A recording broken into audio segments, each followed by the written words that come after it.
नमस्कार।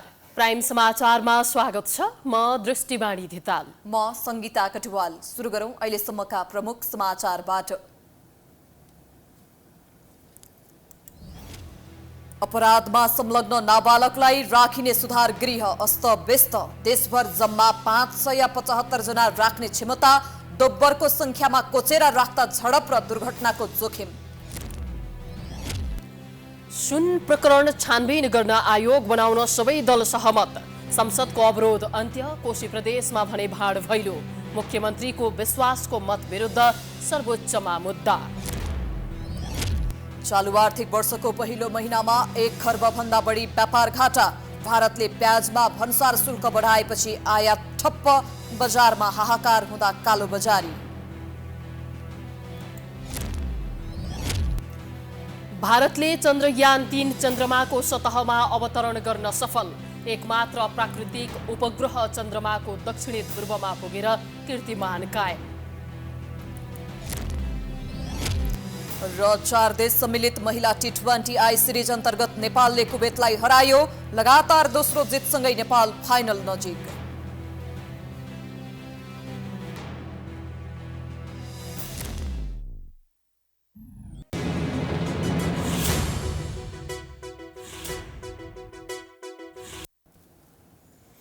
प्राइम समाचार अब विस्तारमा।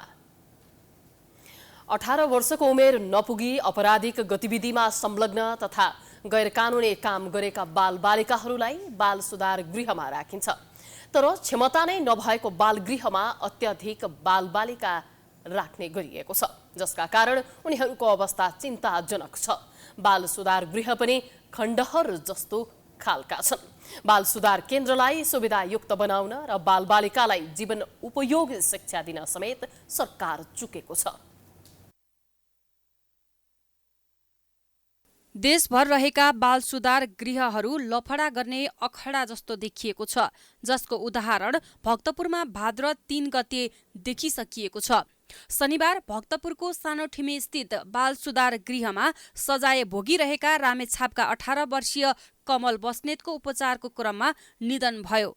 बाल सुधारमा रहँदै आएका बस्नेतको निधन शंकास्पद रहेको भन्दै उनका आफन्तहरूले बाल सुधार गृह अगाडि विरोध गरे। सुधार गृह सुरक्षित नभएको भन्दै बस्नेतको परिवारले गरेको विरोधलाई सुधार गृहमा रहेका बाल विजयकर्ताहरूले पनि साथ दिए। विरोध गरिरहेका बाल विजयकर्ताहरूले पहिलो अन्य कारागारका चौकीदार नाइके सरह सुधार गृहका मोनिटर प्रहरीहरूलाई समेत कुटपिट गरे। उनीहरूले गेट तोडफोड गरी प्रहरीकै अगाडि आफूहरूले हाकेर बाटोमा धारिला हतियार सहित दादागिरी देखाउँदै सडक आसपासका पसल समेत तोडफोड गरे।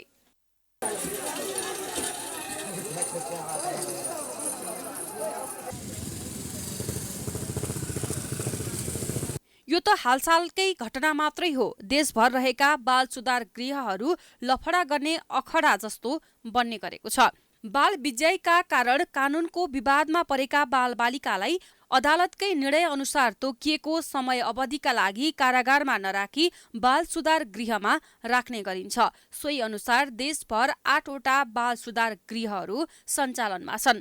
बाल विजय वा कानून उल्लङ्घन गरेका 18 वर्ष मुनिका बालबालिकालाई राख्नका लागि लाखौं खर्चेर बनाइएका बाल सुधार गृहहरू आफै सुधारको प्रतीक्षामा छ।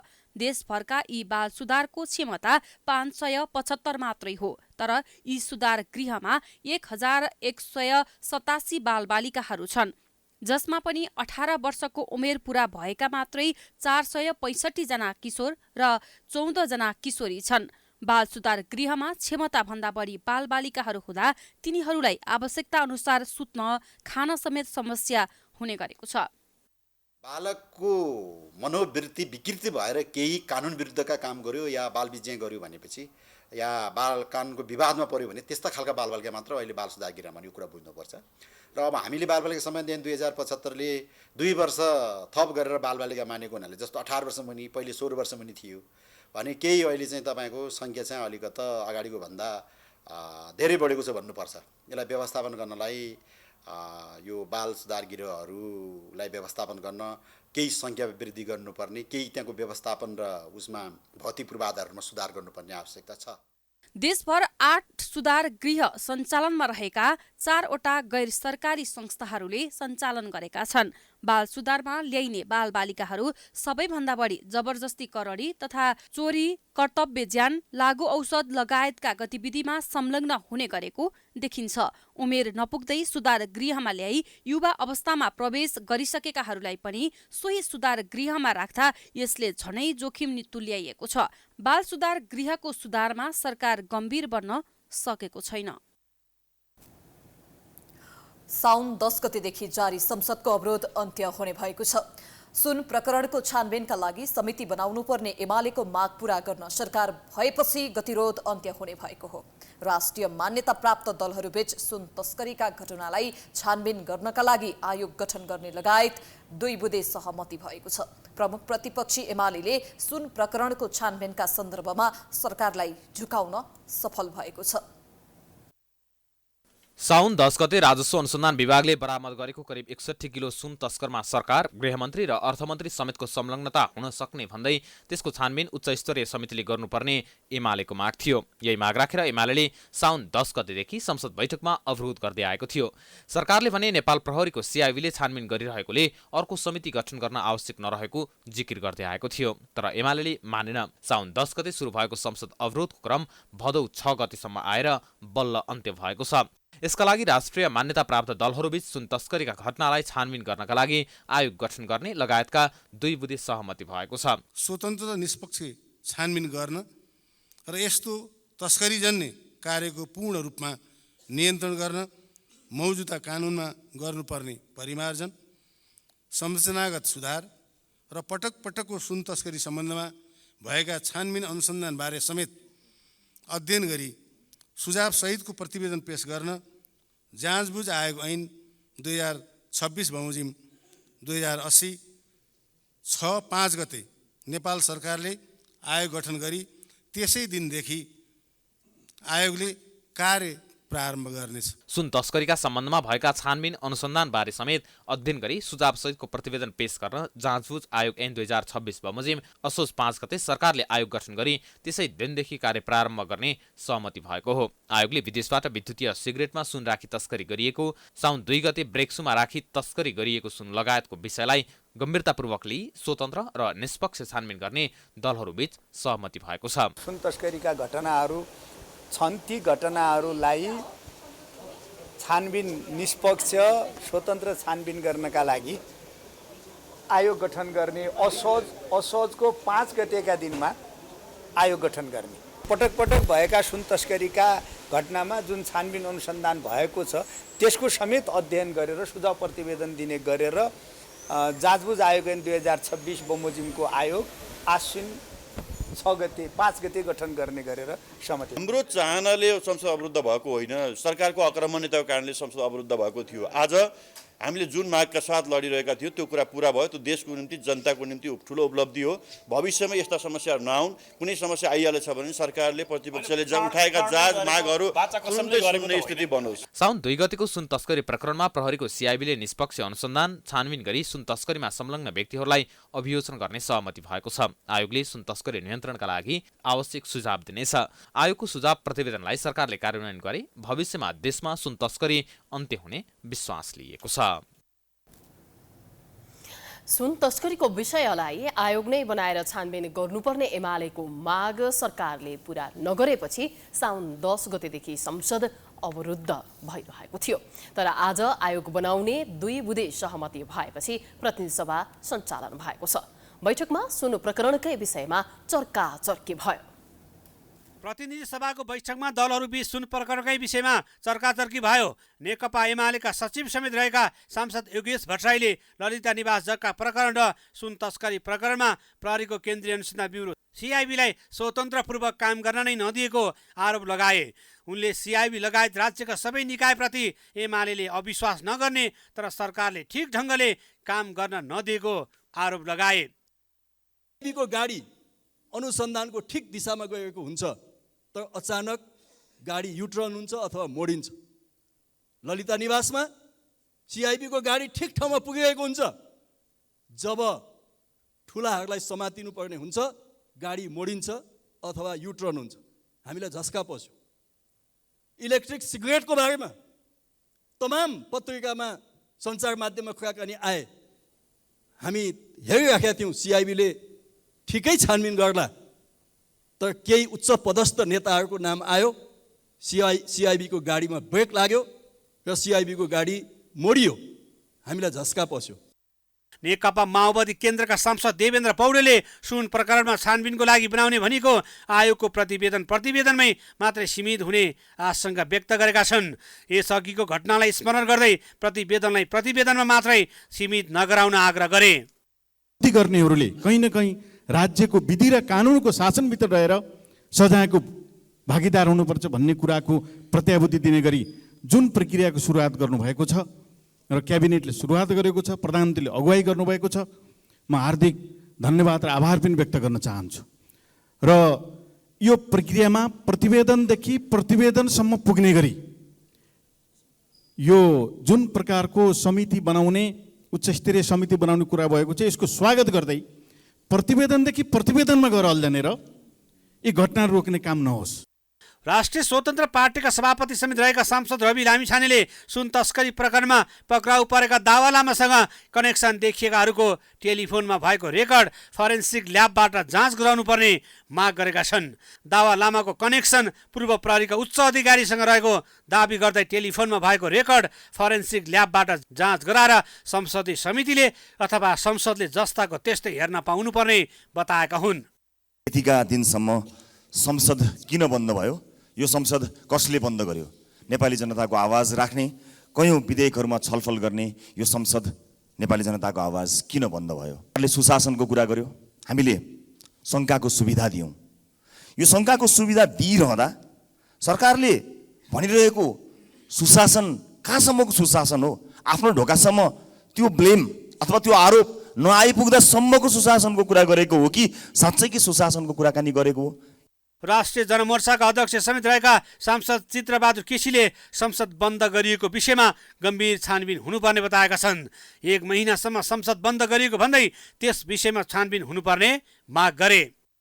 भयङ्कर चाहिँ अप्ठ्यारोमा चाहिँ नेपाली जनताले कष्ट भोगिरहेको बेलामा महिनौँ दिनसम्म संसद चाहिँ बन्द गरेर आज चाहिँ संसद खोलेकोमा हामीले खोल्ने साथीहरूलाई बधाई दिन लागिरहेका छौँ।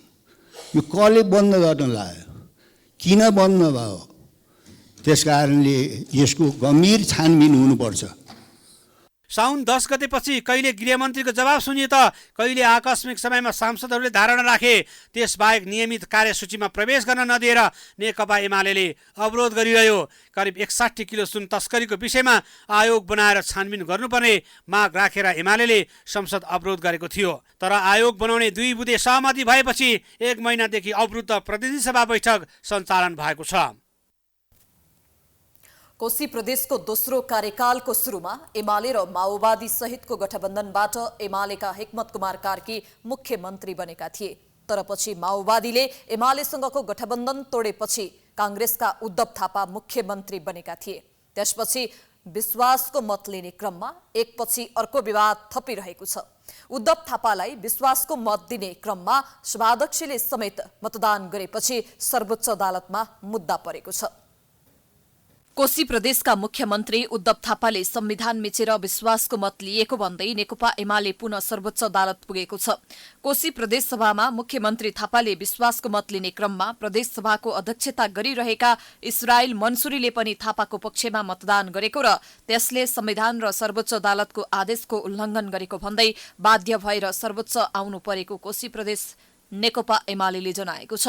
मत बराबर पनि नभएको अवस्था र मत विभाजनको समय पनि सकेर मत सच्याउने क्रममा मतदान गरी पुनः सभाध्यक्षको कुर्सीमा फर्कनु संविधानको धारा 186 र प्रदेशसभा नियमावली विपरीतको कार्य भएको एमालेको जिकिर छ। संविधानको धारा 186 बमोजिम का विपरीतमा संविधानको धारा 186 को विपरीत, प्रदेशसभा नियमावलीको विपरीत, उहाँ आफैले गरेको आदेशको विपरीत सभाबाट उठेर तल झरेर सभाका सचिवालय कर्मचारीको हातमा रहेको कागज लिएर उहाँले गैर कानुनी हस्ताक्षर गर्नुभयो। मुख्यमन्त्री थापाले सोमबार विश्वासको मत लिने क्रममा सभाको अध्यक्षता गरिरहेका मन्सुरीले मतदान गरेका थिए। यही विषयको विरोधमा कोशी प्रदेश सभाको बैठक प्रमुख प्रतिपक्षी नेकपा एमाले र राप्रपाका सांसदहरूले बहिष्कार गरेपछि प्रभावित भएको छ। बुधबार बसेको बैठक शुरू हुने बित्तिकै एमाले र राप्रपाका सांसदहरूले मुख्यमन्त्रीको विश्वासको मतका क्रममा सभाध्यक्षको कुर्सीबाट संविधानको उल्लङ्घन भएको भन्दै बहिष्कार गरेका हुन्। मुख्यमन्त्रीले विश्वासको मत लिने क्रममा सभाका अध्यक्षले अधिकारको दुरूपयोग गरेको भन्दै उनीहरूले विरोध जनाएका हुन्। मान्य सदस्यहरू यहाँहरूले राख्नुभएको कुराहरूमा केही निरूपण हुने। एमाले र राप्रपाका सांसदले नाराबाजी गर्दै बहिष्कार गरेपछि मन्सुरीले बैठक अर्को सूचना नहुन्जेलसम्मको लागि स्थगित गरेका छन्। संघीयता लागू भएपछि कोशी प्रदेश सबैभन्दा अस्थिर र विवादको भुमरीमा परेको छ।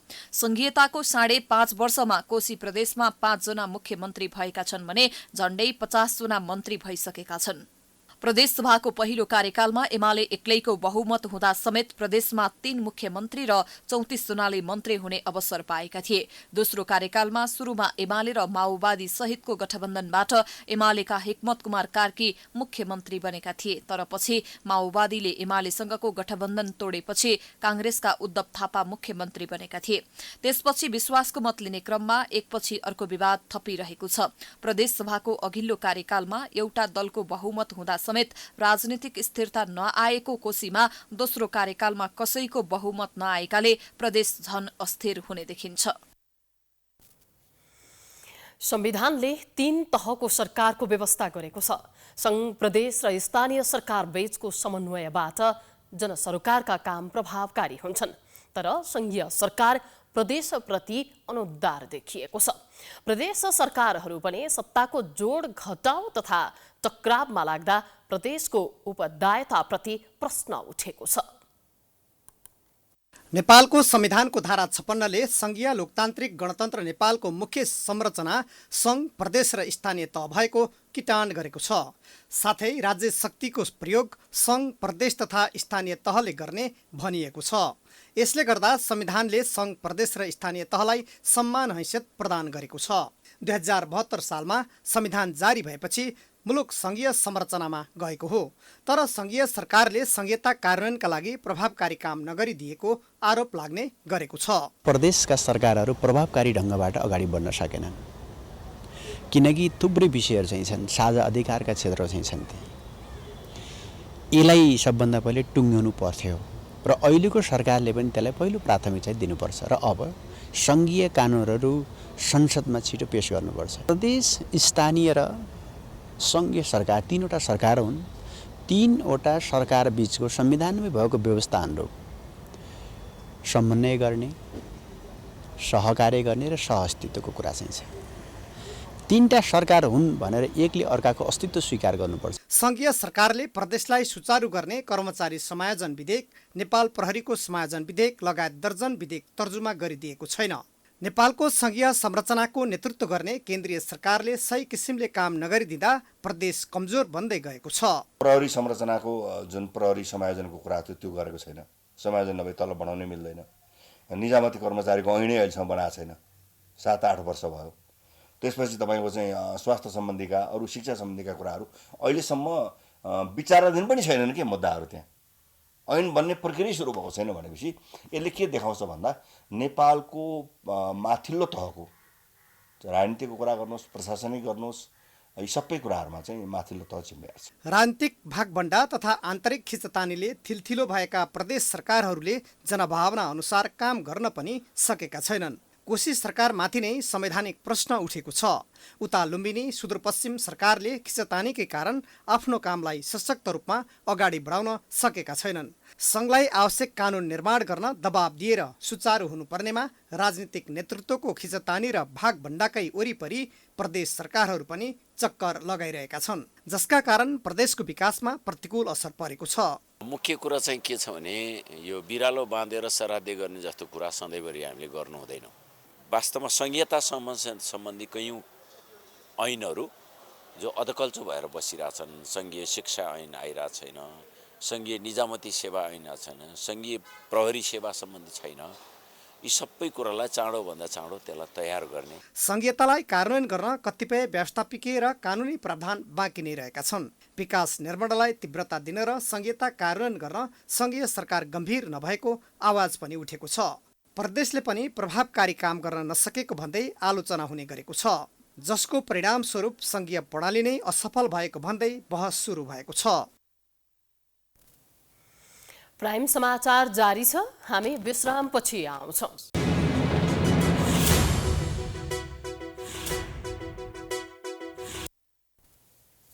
विश्रामपछि स्वागत छ। अब बाँकी समाचार। काठमाडौँबाट पोखरा जाँदै गरेको बस धादिङको गजुरी 2 स्थित 40 भन्ने स्थानबाट त्रिशुली नदीमा खस्दा 8 जनाको मृत्यु भएको छ।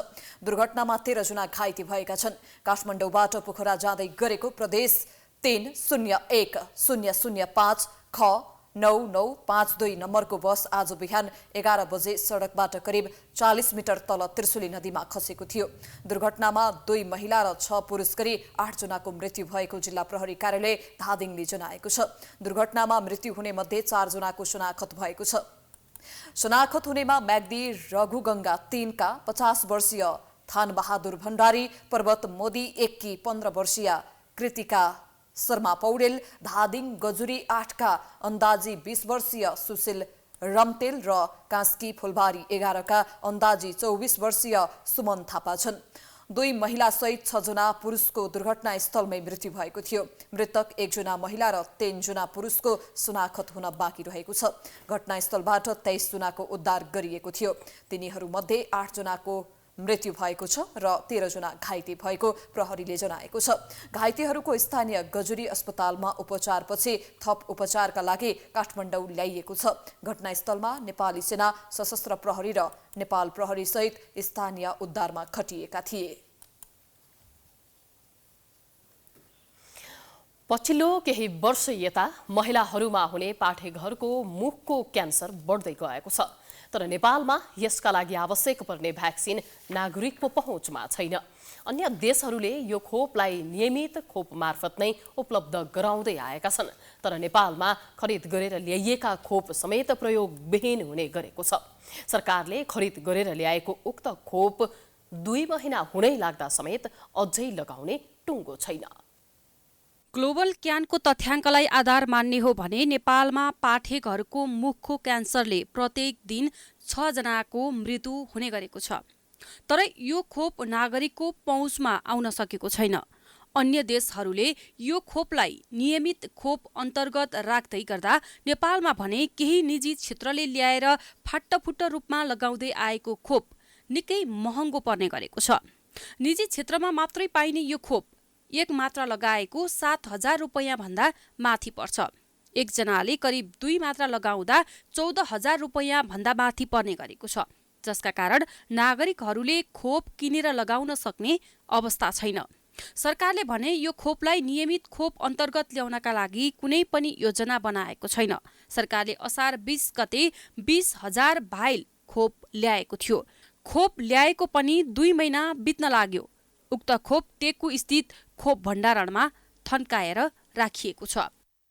र त्यो खोप अब खोप 20,000 भाइल रहेकोले अब जिल्लाहरूमा लगाउनको लागि त्यसको प्रक्रियाहरू चाहिँ भइरहेको छ।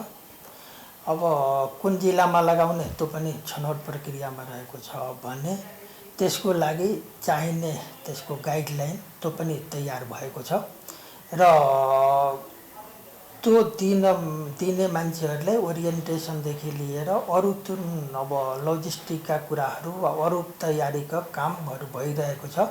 यो तयारीहरू सकिनासाथ त्यो खोप प्रयोग चाहिँ हुन्छ। पाठेघरको मुखको क्यान्सर विशेष गरी प्रजनन क्षमता विकास भइसकेका महिलाहरूमा देखा पर्ने हुँदा पछिल्लो केही वर्ष यता यसले महामारीकै रूप लिन थालेको भन्दै विज्ञहरूले चिन्ता व्यक्त गर्न थालेका छन्।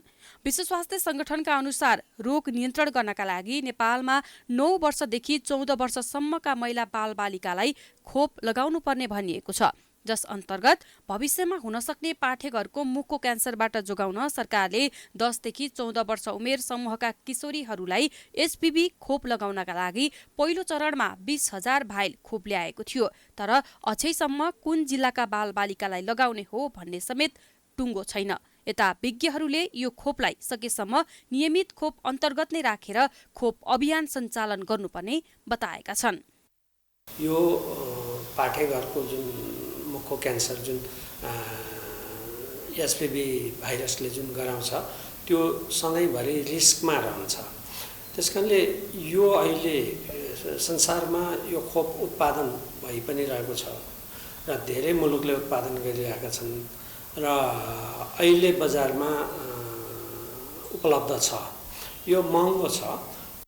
सरकारकै खर्चमा करिब 9 करोडमा पहिलो चरणमा ल्याएको खोप निशुल्क लगाउने योजना छ।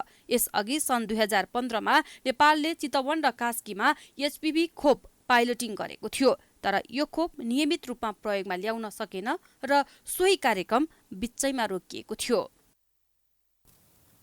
अन्यायमा परेको बेलामा न्याय खोज्न जाने ठाउँ अदालत यति बेला आफै अन्यायमा परेको छ। लामो समयदेखि न्यायाधीशको नियुक्ति अगाडि नबढ्दा तिनै तहका अदालतहरू प्रभावित बन्दै आएका छन्। नवनियुक्त प्रधान न्यायाधीश विशम्भर प्रसाद श्रेष्ठले न्यायाधीश नियुक्ति प्रक्रिया तत्काल अघि बढाउने प्रतिबद्धता व्यक्त गरेका छन्। सर्वोच्च अदालतमा प्रधान न्यायाधीश सहित 21 जना न्यायाधीशको दरबन्दी कायम रहेको छ, तर पछिल्लो केही महिनादेखि 14 जनाको भरमा सर्वोच्च अदालत चल्दै आइरहेको छ। 7 जना न्यायाधीशको नियुक्ति अन्यलमा छ। यस्तै उच्च अदालतहरूमा 6 जना मुख्य न्यायाधीश र 48 जना न्यायाधीश गरी 54 जनाको अभाव छ। जिल्ला अदालतहरूमा 38 जना न्यायाधीशको अभाव छ। संविधान बमोजिम न्यायाधीशको नियुक्ति, सरुवा, अनुशासन सम्बन्धी कारबाही, बर्खास्ती र प्रशासन सम्बन्धी अन्य विषयको सिफारिस गर्ने वा परामर्श दिने काम न्याय परिषदको हो। न्याय परिषदले समयमै न्यायाधीश नियुक्तिको प्रक्रिया अगाडि नबढाउँदा त्यसको असर न्याय सम्पादनमा परेको हो। सर्वोच्च अदालतको हकमा न्याय परिषदले सिफारिस गरेको आधारमा न्यायाधीशहरू नियुक्त हुन्छ भने अन्य अदालतको हकमा परिषदको सिफारिसमा प्रधान न्यायाधीशबाट नियुक्त हुन्छ। प्रधान न्यायाधीश पद नै रिक्त रहँदा अन्य न्यायालयहरूमा न्यायाधीश नियुक्ति अन्यलमा थियो, तर मंगलबार प्रधान न्यायाधीशमा विशम्भर प्रसाद श्रेष्ठ नियुक्त भएका छन्। उनले न्यायाधीश नियुक्ति प्रक्रिया तत्काल सुरु गर्ने प्रतिबद्धता जनाएका छन्। कि जिल्लादेखि सर्वोच्च अदालतका न्यायाधीशहरूको नियुक्ति हामीले अविलम्ब थाल्नुपर्ने जरुरी छ। जनशक्तिको अभावमा, न्यायाधीशको अभावमा निश्चय नै न्याय पाउनलाई ढिलो छिटो छरितो नहुने स्वाभाविक कुरा हो। सबैको सहकार्यबाट नै एउटा न्यायपालिकालाई छिटो छरितो, कम खर्चिलो, सर्वसुलभ बनाउने मेरो अठोट रहेको छ। सर्वोच्च अदालतमा मात्रै करिब 30,000 बढी मुद्दाहरू विचाराधीन अवस्थामा छन्। उच्च र जिल्ला अदालतको अवस्था पनि उस्तै छ। न्याय परिषदले न्यायाधीश नियुक्तिको प्रक्रियालाई आलटाल गर्दा पीडितहरू झन पीडामा पर्दै आएका छन्। न्यायाधीश नियुक्ति गर्ने भनेर एउटा कार्यविधि पनि बनाइयो। त्यो कार्यविधि अनुसार केही यहाँ प्रोसेसिङ पनि गरियो होइन, केही व्यक्तिहरूलाई सर्टलिस्ट पनि गरियो। 27 जना उच्च अदालतका न्यायाधीश, 5 जना मुख्य न्यायाधीश चाहिँ नियुक्ति गर्नका लागि सर्टलिस्ट गरेर राखेको झन्डै वर्ष दिन हुन आँटिसक्यो। अब अहिलेसम्म त्यत्तिकै छ। अब गर्नुपर्ने हो, गरिएको छैन। किन भएन? यो परिषदले, ठुला मान्छेहरूले गर्नुपर्ने, जान्नुपर्ने कुरा हो। अब उहाँहरूलाई नै थाहा होला किन नगरेको भन्ने चाहिँ। अदालतलाई राजनीतिक नेतृत्वले स्वार्थ अनुकूल प्रयोग गर्न पनि उनीहरूले प्रधान न्यायाधीश नियुक्तिमा चासो नदिएको हुन सक्ने पूर्व न्यायाधीशको बुझाइ छ। मुद्दा पेन्डिङ भएको कारणबाट, न्यायाधीश खाली भएको कारणबाट मुद्दा पेन्डिङ बसिरहेछन्। मुद्दा हेरेर न्यायाधीशको सङ्ख्यामा 5 मलाई लाग्छ 6 जना न्यायाधीशको सङ्ख्या कमी भइसक्यो सुप्रिम कोर्टमै। त्यसपछि गएर तपाईँको हाइकोर्टमा चाहिँ तपाईँको चाहिँ करिब 40-42 जनाको पद खाली छ हो, र जिल्लामा त्यस्तै 30-32वटा सिटहरू खाली छ। भन्नेको मतलब जुन जनताको न्याय प्राप्त गर्ने जुन अधिकार हो नि, त्यो प्रम्प्टली उसले पाउनु पऱ्यो नि। न्याय जस्टिस डिले जस्टिस डिनाइड भन्छ होइन। त्यसो भएको हुनाले यो न्यायाधीश नभएको कारणबाट, न्यायाधीशको सङ्ख्या नपुगेको कारणबाट मुद्दामा ढिलाइ भइरहेको छ। त्यसको मार त कसलाई परिरहेको छ? जनतालाई परिरहेछ। ढिलो न्याय दिनु नदिनु सरह हो। नेपालको न्याय सम्पादन प्रक्रिया छिटो, छरितो तथा प्रभावकारी तथा जन उत्तरदायी हुन नसक्दा पीडितले समयमा न्याय पाउन सकेका छैनन्। न्याय प्रशासनलाई छिटो, छरितो, सर्वसुलभ, निष्पक्ष र प्रभावकारी तथा जन उत्तरदायी बनाउन नसक्दा अहिले पनि सर्वोच्च अदालतमा झन्डै 30,000 बढी मुद्दा विचाराधीन छन्। उच्च र जिल्ला अदालतको अवस्था पनि उस्तै छ, जसको कारण पीडितले न्याय पाउन सकेका छैनन्। नेकपा माओवादी अध्यक्ष प्रचण्ड 3 दशक बढी समयदेखि एक छत्र पार्टी नेतृत्वमा छन्। पार्टीभित्र प्रचण्डले उत्तराधिकारी तयार गर्न विलम्ब गरेको भन्दै आलोचना हुने गरेको छ। उत्तराधिकारी बन्ने दौडमा महासचिव देव गुरुङ उपमहासचिवद्वय वर्षमान पुन, जनार्दन शर्मा तथा नेता शक्ति बस्नेतले आकांक्षा राखेका छन्, तर प्रचण्ड भने अन्योलमा छन्। 10 वर्ष जनयुद्ध लडेर त्यसैको बलमा तेस्रो पटक प्रधानमन्त्री बनेका प्रचण्डले पार्टीमा 3 दशक बढी एक छत्र नेतृत्व गरिरहेका छन्, तर प्रचण्डलाई चुनौती दिने नेता माओवादीमा देखिएको छैन, जसका कारण अध्यक्ष प्रचण्डले चाहेसम्म पार्टीमा उनको हालिमुहाली चलिरहने देखिएको छ। कि सिद्धिए कि उठोको चुनौतीमा हामी छौँ। प्रतिस्पर्धा गर्ने र प्रचण्डको चाहिँ नजिक भएर छिनाझप्टी गरेर को आउने भन्ने कुराको मनोविज्ञान चाहिँ कुचित चाहिँ मनोविज्ञान लिएर होइन, टिम समूह र जनतालाई देशलाई केन्द्रमा राखेर अगाडि बढ्ने कुरामा चाहिँ सबै नेताहरू केन्द्रित हो भन्न म चाहन्छु। त्यसो गरियो र जनतामा फर्कियो भने माओवादी पुनर्जीवनमा आउँछ। जनताले कहिल्यै पनि तिमी नाउ भनेको छैन, हो आलोचना छन्। निर्वाचन प्रणालीबाट नेतृत्व चयन हुनुपर्ने प्रजातान्त्रिक प्रणाली भए पनि माओवादीको महाधिवेशनमा प्रचण्डको चाहना अनुसार पद बाँडफाँड गरेको थियो, जसको कारण प्रचण्ड 34 वर्षदेखि एक छत्र नेतृत्वमा छन्। सत्ता सङ्घर्षको प्रक्रियामा हुने अन्तर्सङ्घर्षभन्दा हामी माथि उठ्छौँ र देश र जनताप्रति केन्द्रित हुन्छौँ, अनि पद जे भए पनि फरक पर्दैन। चाहे महासचिव हौँ, चाहे उपाध्यक्ष हौँ, चाहे अध्यक्ष हौँ, चाहे चाहिँ तपाईँको पदाधिकारी हौँ, चाहे सदस्य हौँ, त्यसले एउटा गर्व पैदा गर्छ। म साथीलाई के भन्न चाहन्छु भने अहिले त्यस्तो तपाईँले भने जस्तो त मैले देखेको छैन। यदि कोही नेतामा त्यो छ भने त उहाँले त्याग्नुपर्छ। र अहिले एउटै मात्रै चाहिँ अहिले जतिसुकै आलोचना गरे पनि प्रचण्डको सक्रियता छ, प्रचण्डको स्वास्थ्यले साथ दिँदासम्म उहाँ वरिपरि गोलबन्द भएर समूह स्थापित गर्ने, समूहमा काम गर्ने, टिमबद्ध भएर काम गर्ने र पार्टीलाई पुनर्जीवन गर्ने नै आजको अहिलेको आवश्यकता। तर उनले आफ्नो उत्तराधिकारी कसलाई बनाउने भनेर तय गरेका छैनन्। यस विषयमा प्रचण्ड अन्योलमा रहेको बताइन्छ। यद्यपि प्रचण्डको उत्तराधिकारी बन्ने दौडमा महासचिव देव गुरुङ, उपमहासचिवद्वय वर्षमान पुन, जनार्दन शर्मा तथा नेता शक्ति बस्नेतले आकांक्षा राखेका छन्। जनार्दन, वर्षमान र देव गुरुङ, शक्ति बस्नेत लगायत आधा दर्जन बढी नेताले उत्तराधिकारी बन्ने चाहना राखे पनि प्रचण्ड भने माओवादीबाट अलग भएर नेकपा गठन गरेका नेत्र विक्रम चन्द विप्लवलाई उत्तराधिकारी बनाउने सोचमा रहेको कतिपयको बुझाइ छ, जसका कारण नेतृत्वमा पुग्न चाहनेहरूले विप्लवलाई माओवादीमा भित्राउन चाहेका छैनन्। प्रचण्डको उत्तराधिकारी बन्ने दौडमा गृहमन्त्री समेत रहेका उपाध्यक्ष नारायण काजी श्रेष्ठ समेत छन्। प्रचण्डले आफूहरूलाई उत्तराधिकारी बनाउने सम्भावना नदेखेपछि जनार्दन, वर्षमान र शक्ति बस्नेत मिल्न थालेका छन्। विगतमा बेग्ला बेग्लै समूह चलाएका उनीहरूको एउटै खेमा बन्नुले पार्टीमा गरिने हरेक निर्णयमा प्रचण्ड दबावमा पर्ने गरेका छन्। मध्य प्रदेशमा कोरोना महामारीमा किनिएका करोडौंका स्वास्थ्य उपकरण प्रयोगविहीन भएका छन्। धनुषाको जनकपुर धाम स्थित मधेस स्वास्थ्य विज्ञान प्रतिष्ठान मातहत रहेको कोरोना विशेष अस्पताल खुलेको 1 वर्ष पूरा भएको छ। तर हाल उक्त अस्पतालको अवस्था दयनीय बनेको छ भने करोडौंको लगानी अलपत्र परेको छ। धनुषाको जनकपुर धाम 14 स्थित मणिपाल शिक्षण अस्पतालको खाली रहेको भवनभित्र 100 बेडको कोरोना अस्पतालको तत्कालीन मुख्यमन्त्री लालबाबु राउत र तत्कालीन सामाजिक विकास मन्त्री नवलकिशोर शाहले संयुक्त रूपमा उद्घाटन गरेका थिए। प्रदेश सरकारको गौरवको आयोजनामा रहेको मधेस स्वास्थ्य विज्ञान प्रतिष्ठान स्वास्थ्य उपचारको क्षेत्रमा मुलुककै नमुना बन्ने विश्वास थियो। तर मधेस स्वास्थ्य विज्ञान प्रतिष्ठान मातहत रहेको कोरोना विशेष अस्पताल खुलेको 1 वर्ष पूरा हुँदा अस्पतालको अवस्था दयनीय बन्दै गएको छ। प्रादेशिक हस्पिटलमा यत्रो भिडभाड देखिएको अवस्था छ र त्यो हस्पिटलमा चाहिँ खासै केही स्थानीयहरूलाई चाहिँ सेवा दिने अवस्था सुविधा छैन। र यो कोभिड टाइममा जुन हाम्रो मणिपाल हस्पिटल बनाएको थियो त्यसलाई कसरी व्यवस्थापन गर्ने हो त्यस पक्षमा चाहिँ गभर्मेन्टलाई ध्यान दिनुपर्ने खासमा अवस्था छ। योभन्दा बेटर केही दिल उता गएर पनि उता पनि गर्न सकिन्छ, तर स्थानीय सरकार र स्थानीय निकायले ध्यान नदिँदा लाखौँ करोडौँको सामान त्यहाँ लथालिङ भएको कुरा हो। प्रदेश सरकारकै अन्तर्गत त्यो थियो, उहाँकै गल्ती हो। त्यहाँ स्थानीय सरकारमा गरेर त्यसलाई राम्ररी चलाउँदा राम्रो हुन्थ्यो। करोडौंको लगानीमा खुलेको उक्त भवनमा करिब 50 जना कर्मचारी छन्। तर बिरामीको संख्या भने दैनिक 1-2 जना मात्रै आउने गरेका छन्। बिरामीको चाप नहुँदा कर्मचारी समेत नआउने गरेको स्थानीयको भनाइ छ।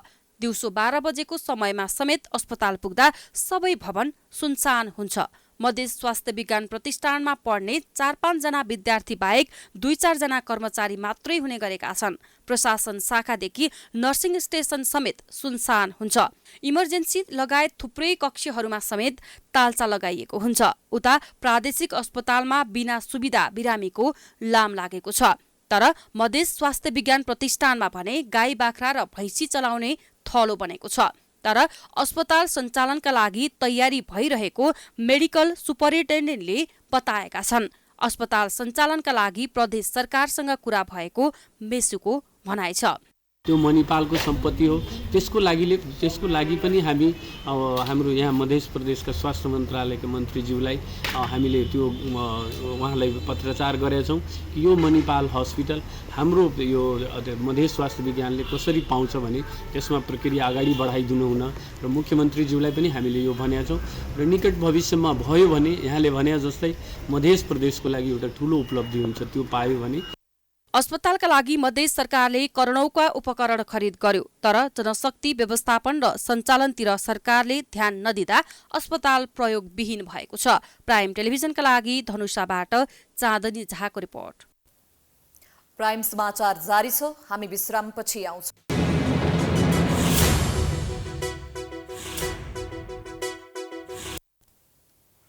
विश्रामपछि स्वागत छ। अब बाँकी समाचार।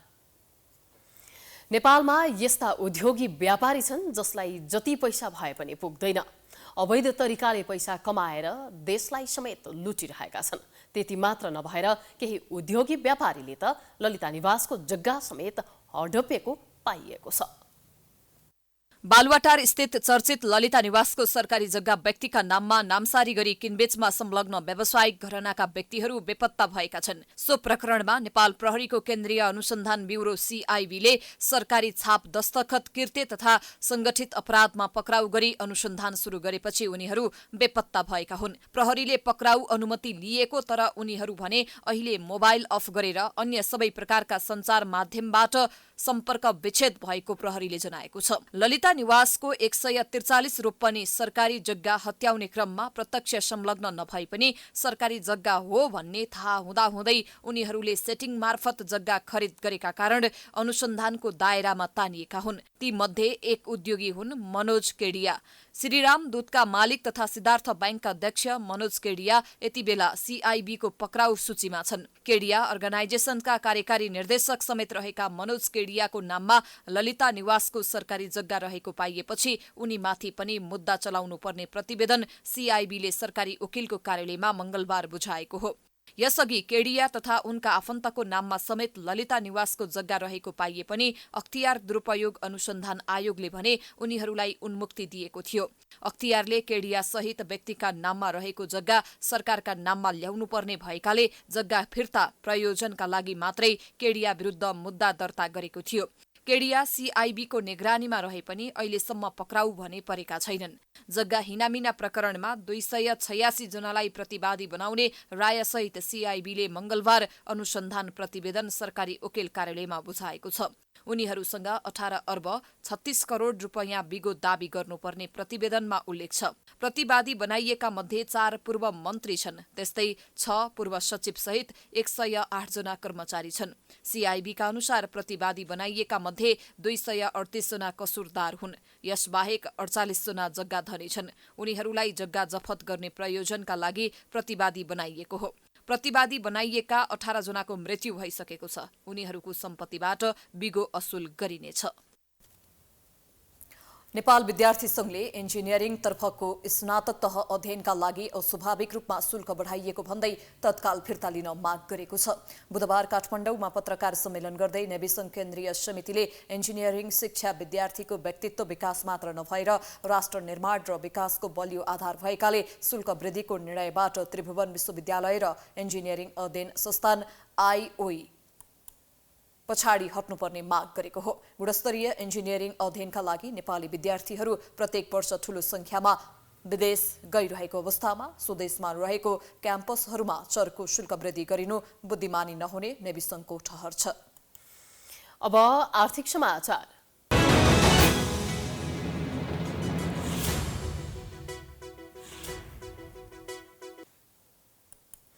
चालु आर्थिक वर्ष 2080-81 को पहिलो महिना अर्थात् साउनमा नेपालले 1 खर्ब भन्दा बढी व्यापार घाटा बेहोरेको छ। यस अवधिमा नेपालले 1 खर्ब 15 अर्ब 71 करोड 10 लाख व्यापार घाटा बेहोरेको हो। गत वर्षको सोही अवधिमा नेपालले 1 खर्ब 16 अर्ब 47 करोड 63 लाख रुपैयाँ व्यापार घाटा बेहोरेको थियो। भन्सार विभागले सार्वजनिक गरेको तथ्याङ्क अनुसार चालु आर्थिक वर्षको पहिलो महिना साउनमा निर्यात 8.65% घट्दा आयात 1.56% घटेको छ। यस अवधिमा 13 अर्ब 52 करोड 86 लाख रुपैयाँको वस्तु तथा सेवा निर्यात भएको छ। गएको वर्षको सोही अवधिमा 14 अर्ब 80 करोड 97 लाख रुपैयाँको वस्तु र सेवा निर्यात गरिएको थियो। त्यस्तै यस अवधिमा 1 खर्ब 29 अर्ब 23 करोड रुपैयाँ बराबरको वस्तु तथा सेवा नेपालले आयात गरेको छ। गत वर्षको यही अवधिमा 1 खर्ब 31 अर्ब 28 करोड 60 लाख रुपैयाँको वस्तु तथा सेवा आयात गरेको थियो। यस अवधिमा वैदेशिक व्यापार 2.28%ले घटेको छ। गत साउन महिनामा 1 खर्ब 42 अर्ब 76 करोड 76 लाख रुपैयाँ बराबरको वैदेशिक व्यापार भएको छ।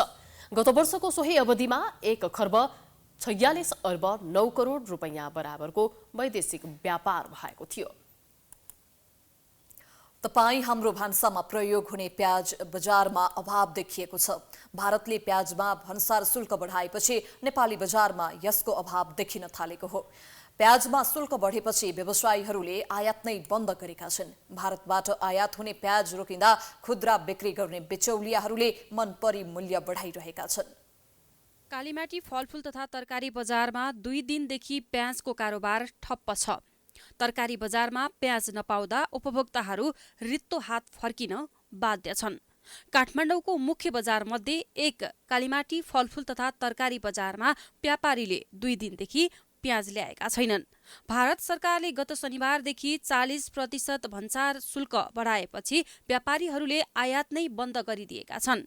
तराईदेखि मध्य पहाडसम्म प्याजको खेती गर्न अनुकूल भए पनि व्यावसायिक प्याज खेतीबाट नाफा नदेखेर किसान यसतर्फ आकर्षित नहुँदा नेपाल प्याज आयातमा निर्भर हुँदै आएको छ। नपाउनु कारण चाहिँ भ्याटको कारण पनि हो एक नम्बरमा। अब जुन यो तरकारी यो कच्चा पदार्थ कुइनी सामान र यो आउँदै 10 टन लोड गऱ्यो भने 9 टन 9.5 टन हुने सामान हो। यो कच्चा सामान कि बिग्रिने कारणले भ्याटमा जान सकिँदैन है।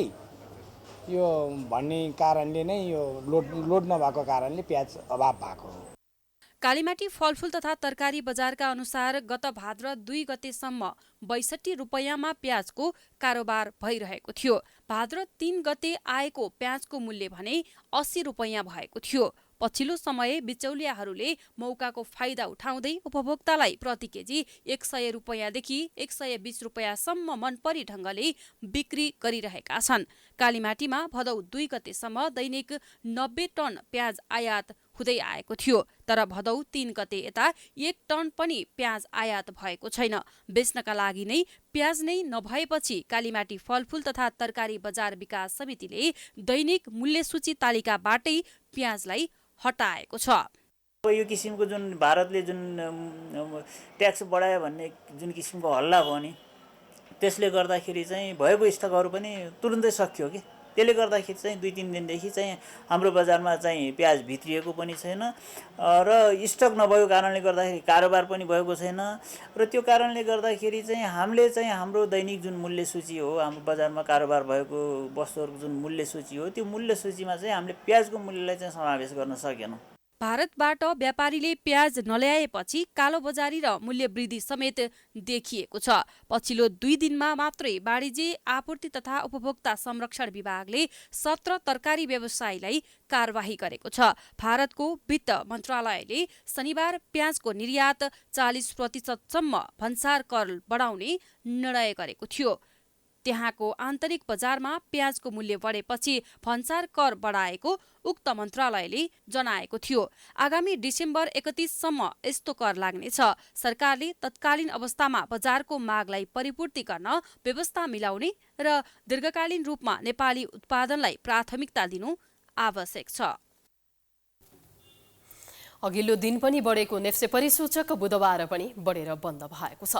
बुधबार नेप्से परिसूचक 29.47 अङ्कले बढेर 2045.45 बिन्दुमा पुगेको छ। त्यसैगरी सेन्सिटिभ इन्डेक्स 4.30 अङ्कले बढेको छ भने फ्लोट इन्डेक्स 2.06 अङ्क र सेन्सिटिभ फ्लोट इन्डेक्स 1.52 अङ्क बढेको छ। नेप्सेसँगै आजको दिन कारोबार रकम पनि बढेको छ।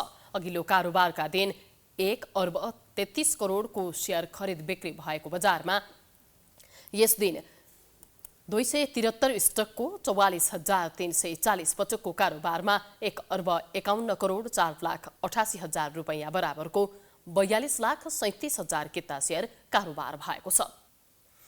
अब खेलकुद समाचार।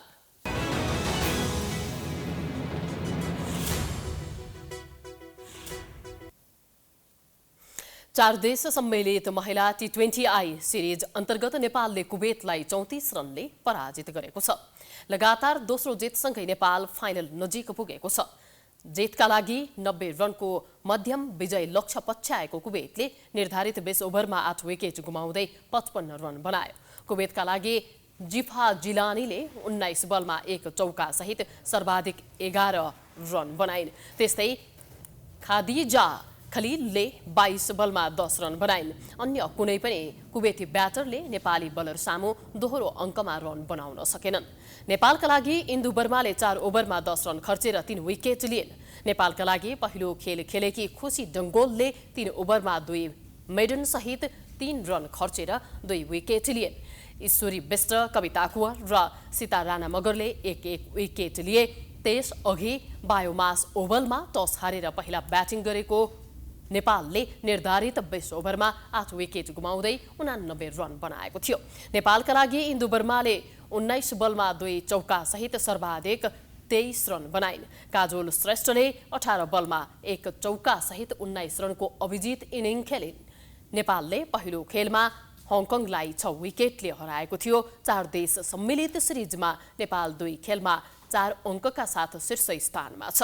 नेपालले अन्तिम खेल शुक्रबार मलेसियासँग खेल्नेछ। उक्त खेलमा विजयी भएमा फाइनलमा पुग्नेछ। पराजित भएमा अन्य टोलीको नेटर रेट रन रेटमा भर पर्नेछ। हामी प्राइम समाचारको अन्त्यमा आइपुगेका छौं। जाँदा जाँदै प्रमुख समाचार पुनः एकपटक।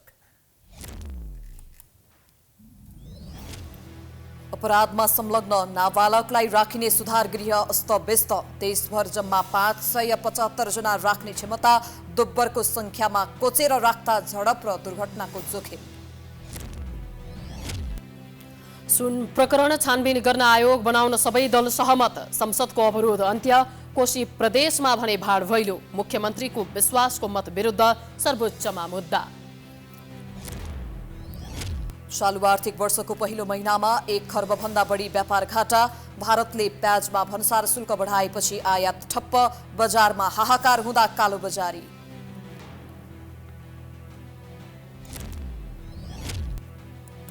भारतको चन्द्रयान 3 चन्द्रमाको सतहमा अवतरण गर्न सफल। एकमात्र प्राकृतिक उपग्रह चन्द्रमाको दक्षिणी ध्रुवमा पुगेर कीर्तिमान कायम।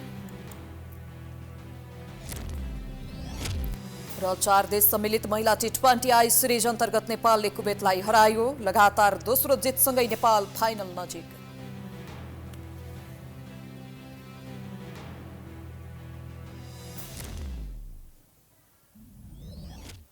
प्राइम समाचार अहिलेलाई सकियो। यसपछिको प्रस्तुति जनता जान्न चाहन्छन् ऋषि हिमालको साथमा। हेर्दै गर्नुहोला प्राइम टाइम्स SD। नमस्कार।